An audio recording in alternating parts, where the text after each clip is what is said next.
আমরা এখন ঢুকছি সিকিয়াঝোড়া বায়োডাইভার্সিটি পার্কে। এখানে টিকিট হচ্ছে বড়দের 20 টাকা এন্ট্রি ফি, আর ছোটদের হচ্ছে 10 টাকা। আর বোট রাইড করলে হচ্ছে 60 টাকা, আর বাচ্চাদের 30 টাকা, মানে 5 বছরের নিচে। তো মোট 80 টাকা হচ্ছে এন্ট্রি ফি এবং রাইড নিয়ে। তো চলুন দেখা যাক ভিতরে কি কি আছে। এখানে আপনি ফুল ও পাতা তুলতে পারেন, তবে 200 টাকা দিয়ে। তো চলুন ওঠা যাক বোটে। আমাদের সামনে যাচ্ছে অভিক ঘোষ। ও হচ্ছে আমাদের বক্সা সফরের গাইড। আর এর নাম্বারটা আমি পরে দিয়ে দিচ্ছি আপনাদের। আমাদের বোট চলতে শুরু করেছে। তো কেউ কেউ বলছে এটা যে নর্থ বেঙ্গলের সুন্দরবনের খাড়ি। আর কেউ কেউ বলছে এটা নর্থ বেঙ্গলের আমাজন। তো যাই না, চলুন দেখতে থাকি। দেখতে থাকুন যে কেমন লাগে এটা। তবে বললো যে সুন্দরবনে যেরকম খাড়িতে ভয় আছে, এখানে অতটা ভয় নেই। মাঝে মধ্যে ওই হাতি ক্রস করে এই জলের মধ্য দিয়ে। তো চলুন দেখতে থাকুন।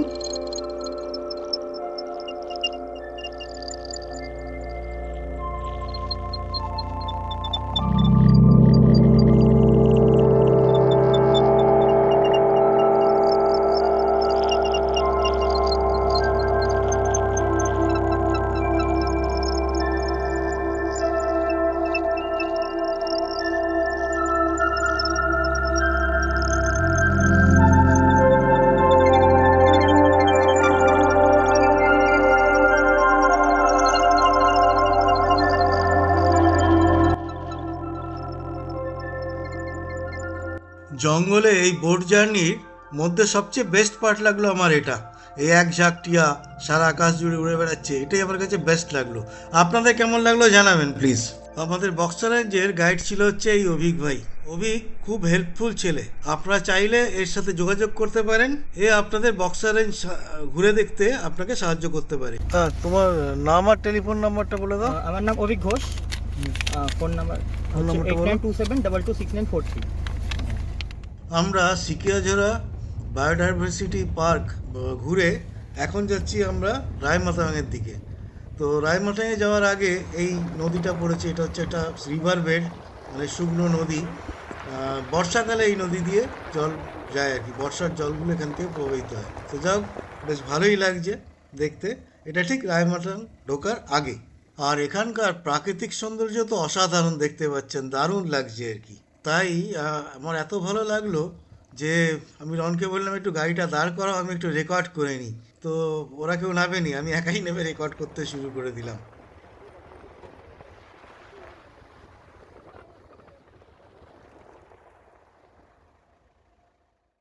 আমরা এসেছি এখন রায়মাথাং রেস্ট, মানে জায়গাটার নাম হচ্ছে রায়মাথাং। এটা হচ্ছে ভুটান।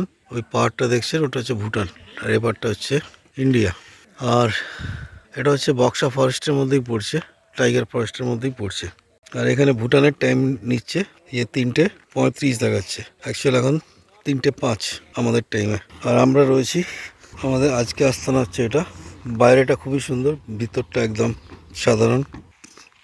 একটু পরে যাচ্ছি মালপত্র নিয়ে, তারপর ভিতরটা দেখাচ্ছি। এখানে বাড়িগুলো সব এরকম উঁচু জায়গায় তৈরি, কারণ এখানে প্রচুর ওয়াইল্ড অ্যানিমেল রয়েছে। এখানে বলছে যত্রতত্র ঘোরা বারণ, তাহলে কারণ এখানে ওয়াইল্ড অ্যানিমেল যেহেতু রয়েছে, বাঘ, হাতি, এগুলো যে কোনো সময় চলে আসতে পারে। তো সেই জন্য বলছে যে যত্রতত্র ঘুরবেন না, অযথা আইনানুগ ব্যবস্থা নেওয়া হবে। তো এখানে সমস্ত বাড়িগুলোই দেখছি খুব সুন্দর, একদম ভালো মোটা মোটা শালবল্লী এবং ওই দিয়ে কি বলে, তার দিয়ে ঘেরা রয়েছে, যাতে হাতির উপদ্রব না হয়। আরো কাটা কাটা কাটা, আরে সোজা এগিয়ে গাড়িটাকে ওইদিকে ঢুকিয়ে দেবে।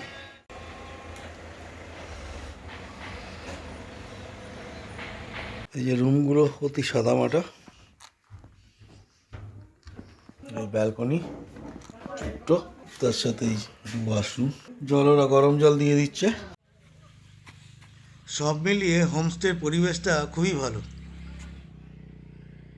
রাইমাথাং এটা গভর্নমেন্টের, ফরেস্ট ডিপার্টমেন্টের, জানি না এগুলো ভাড়া দেয় কিনা।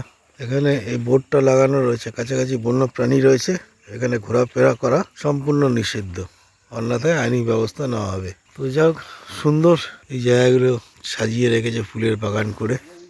এখন 4টে বাজে, আর যেহেতু এখনও সূর্য ডোবেনি তাই আমি আর বাপ্পা বেরিয়ে পড়েছি আশেপাশটা একটু ঘুরে দেখে নিতে।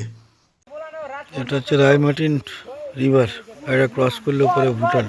এই জায়গাটাকে সব রায়মার্টিন বলে, বাট এটা রায়মাথাং অ্যাকচুয়াল প্রোনাউন্সিয়েশন। তো চলুন আজকে ভিডিও এখানেই শেষ করছি, আবার কালকে দেখা যাবে।